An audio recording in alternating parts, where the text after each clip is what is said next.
have any questions for Chun? This is your chance. Ask him what his favorite British food is. Beer? Hang on 1 second.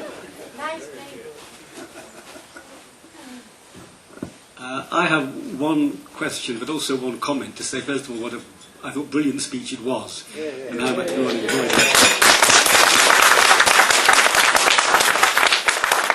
My question is a very simple one, which is after your years in Oxford and England, mixing with English people, students, tutors and so on, what do you think we, the British, can learn from you, the Chinese?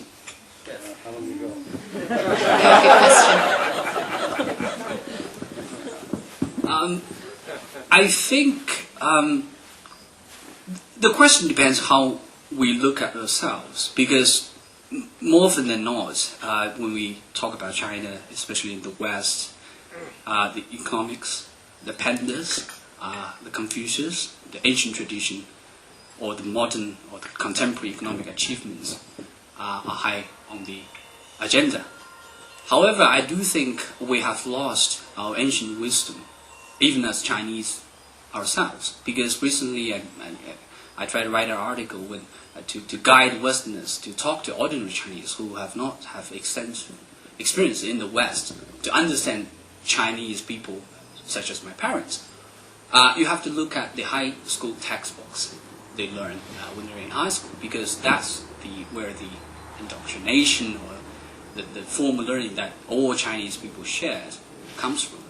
So if we look at the high school, primary school textbooks, we seldom see ancient Chinese wisdom coming through from those textbooks. And I see the Western civilization as a civilization preserving its classics very well, because you do not only learn the Western classics in higher education, you also learn it from a very young early age. But in China, I do not see that. So I think it's a pity. So if you ask me, what can West learn from China? I would say that the Chinese people should look at their own wisdom and tradition first, and then we can see what you can learn from us. And we have to look at and reflect on our own tradition in the first place. I wouldn't be that proud and pride to say that we have many things you can learn from, because I don't think, at least for me, I do not have enough knowledge and information about my own cultural background. Thank you.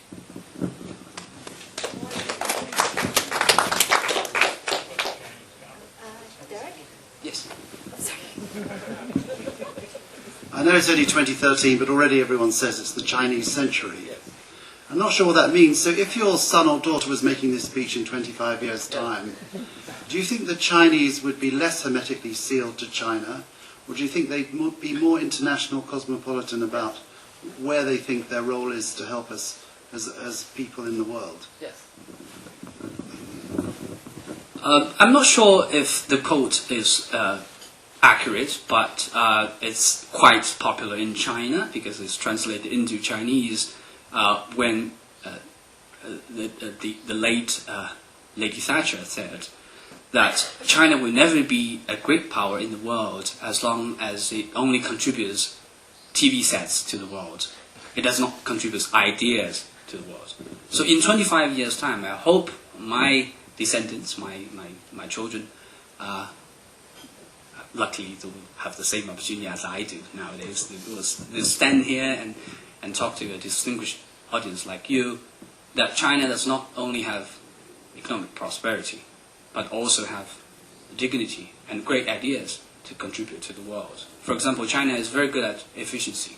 The decision making is very efficient, and we're good at dealing with the financial crisis, but that comes at a cost.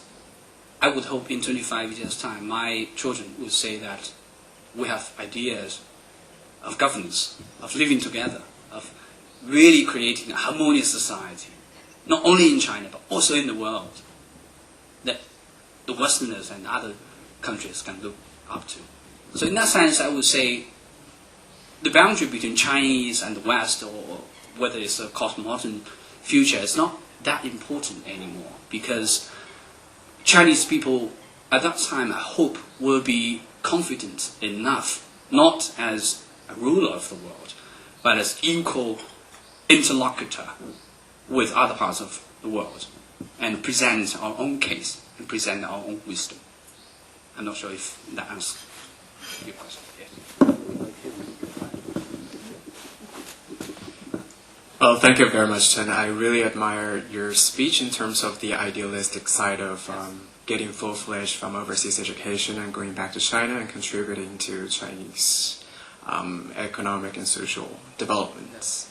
But when it comes to the practical side, I'm wondering how would you recommend students do in terms of getting more channels and opportunities to have a say in the political world? And the new leadership in China has proposed the concept or slogan of a new Chinese tree. And I'm wondering what is your interpretation, and also is having more say in political world in China part of the equation in this Chinese tree? Thank you very much.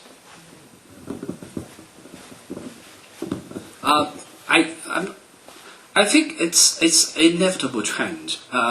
First of all, we have to free ourselves of the kind of traditional and rigid understanding of what is political. In feminist literature, there's a statement of the personal is the political. I would not go that far, but I would also say that we have to free ourselves with this quite restrictive understanding of what is political. As I said, it's very difficult to find a way to really, I'm not sure if this is what you're suggesting, to find a way really to move up in the political system, which is, I think, difficult in anywhere in the world. But I think as an ordinary scholar, a businessman, or a civil servant in China, we could also do our own, fulfill our own responsibility in terms of bringing about a better political China. For example, I do see a trend in recent years that when students are graduate from universities, they will find a job in the market and in some social organizations, in social enterprises. And I think in that sense they contribute to the political as well, because a lot of public services cannot be solely provided by the government. It has also been a collaboration between the government and the society and the market. So previously I often heard the parents feel kind of shamed about the children going to society, going to markets. They often say they don't have a unit. They are not in the unit in Chinese Stanway. They don't even have a unit. That's a social and cultural shame in previous times. But nowadays, more and more parents are very comfortable with their children going to the markets, and especially going to the society, to the social sector. I think that's a kind of positive sign. As individuals, I think when we go back to China, I often warn myself and often tell myself this. When I go back to China, I have to play with the rules. And that's the case anywhere. You have to abide by the rules of the game. However, that does not mean that there's no bottom line and whatever goes. Just as I said, many people think that Western returnees to China would be very political or radical or dispiriting, which is simply different from the tradition. So I think there are two sides about it. First one, you have to abide by the rules. And secondly, you have to keep what you just said, idealistic idea. So in that sense, I would say it's better to be an ideal pragmatist than a pragmatist ideal. Yes. One more question? Two more questions.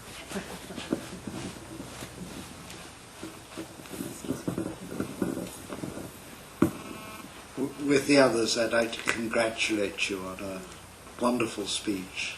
It was terrific. It's a great matter of courtesy to identify the beliefs that we have in common and to share those and to celebrate those. We can also show each other respect by identifying the differences in beliefs and recognizing what is distinctive in a very specific way. Can you articulate the basic beliefs that you've encountered in Oxford that are different from the beliefs that you grew up with in China, between which you and your other Chinese students find yourselves actually having to make choices?